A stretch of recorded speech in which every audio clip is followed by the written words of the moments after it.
In The Legend of Zelda Wind Waker, there is a large mountain on an island deep within the Great Sea. This location, standing tall in the ocean, is called Dragon Roost Island. This island was once a much bigger and proud mountain carrying the torch of Din's fire, but after the big flood wave, it drowned into a much smaller area. However, not everything went bad for this place, as a new species of humanoid birds carried over the torch and started to build their own nest here. This nest is the home of the bird people called Rito. The Rito are the boss around here, but something strange is going on when Link meets the entire village for the first time. The story goes that the Rito came from a different kind of species called the Zora, another species we know from the Legend of Zelda Ocarina of Time.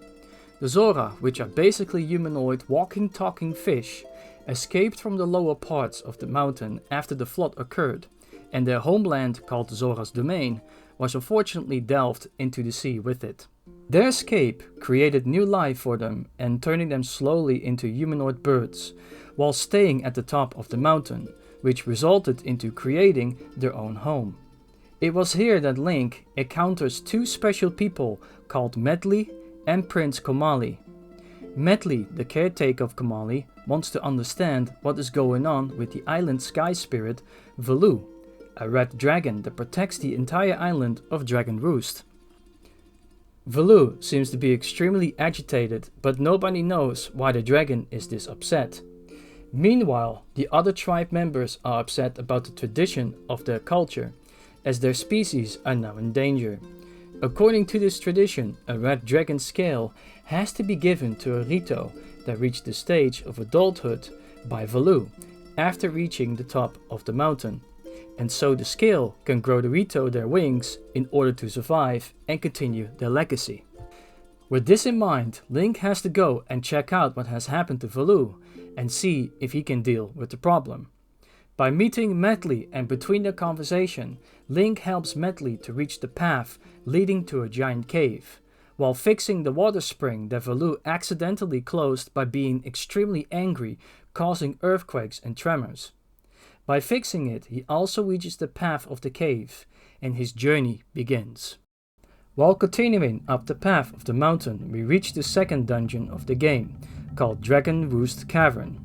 At first we see the stairs leading to the room that has three statues, with one being mossy, which implies not a lot of people has been in this dungeon, and two what appears to be the Chinese dragons on the door.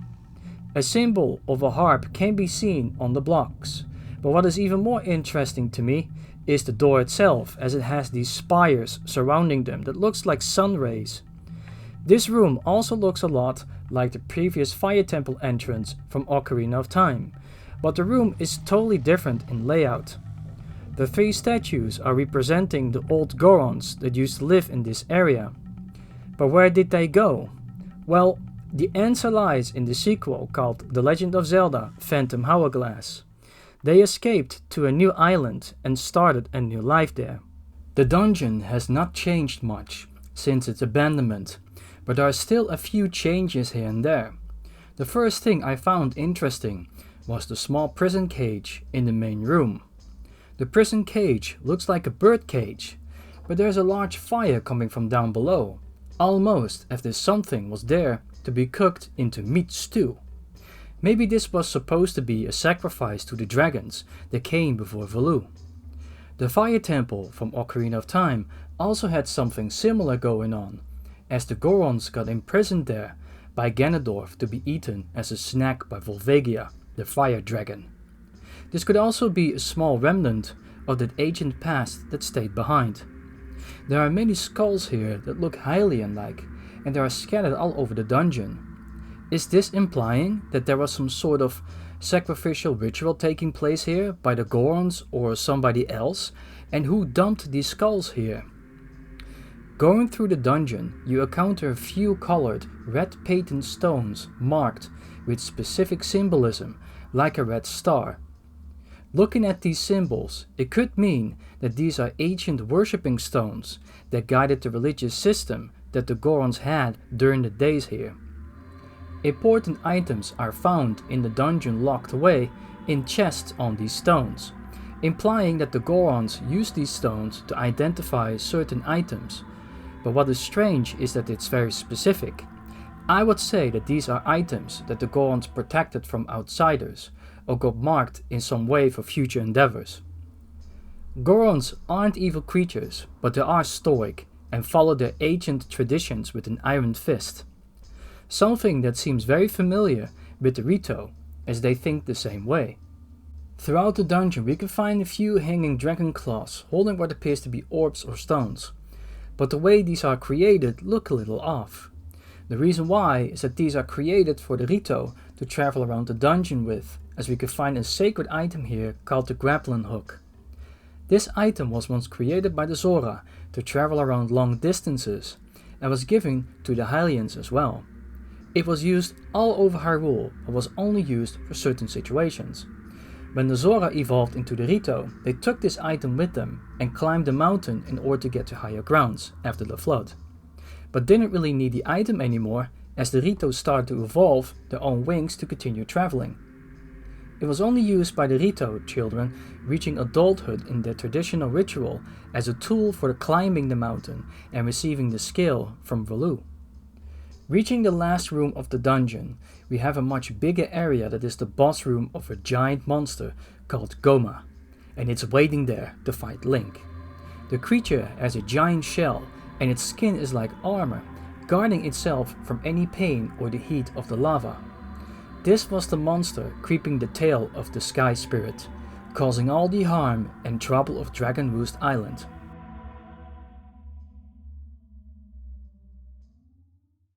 Hello everybody, here is Guy Legend. I just want to say real quick, if you haven't liked or subscribed, please do that now. It will help the channel, and I'm also working on more projects. This is just real quick, I just put in there because you have to say it to your audience if you want to do anything like that, and I never do such a thing. So anyway, thank you all for watching, and let's continue on with the video. Within the room there are wooden planks hanging around for Link to swing around by. But why is this creature guarding this room? And where did it come from? Some say that Ganondorf was the one responsible for it, as he always kept guards since ancient times to protect his dark intentions from the invaders of light. And his dark powers are responsible for creating demons like Goma. And this being is a creature that acts like an infectious disease, and is a large parasite that crawls into a space it seems to like, and absorbs everything in it, feasting itself of the nature and the space it is in, creating a new habitat for itself and children for future generations to come. The prison cage that we have seen before could have been a past relic from the Fire Temple, but there weren't any cages there except prisons, created for the sole purpose of keeping Gorons there. It is possible that Ganondorf could have kept the Gorons, or other entities in this cage, to keep it as food, for his guardian to feed off, which would explain all the random skulls scattered around. It could be another reason for the Gorons to have escaped from the mountain as it was invaded by Ganon. It is also possible that, which sounds a little somber, is that most of the Gorons from Ocarina of Time unfortunately died out when the flood occurred, and the Gorons from Goron Island have always been there as it seems to be separated from the Great Sea. This piece of my theory or idea could still contribute to Ganondorf turning them into lunch though, and try to escape afterwards. After beating Goma, everything returns to normal. Medli and Komali suddenly meet Link in front of the island after teleporting there, with Prince Komali explaining to Link that thanks to him, he is finally able to have the courage to go and reach the top of the mountain and meet Volu to get his beautiful wings, ending the suffering of the Rito chieftain, which was a bit of an annoying guy, and the villagers. And with that, Link has been given the Din's Pearl, a magical item that was once a precious item from Komali's deceased grandmother. This item will be discussed in a future video though, and therefore I end my video here. In the next video, we will explore the next dungeon in the game called the Forbidden Woods. Now, I want to thank everybody that's been still around. Thank you all for watching. Thank you all for subscribing if you haven't yet, but if you do, I appreciate it. And I'll see you guys all in the next one.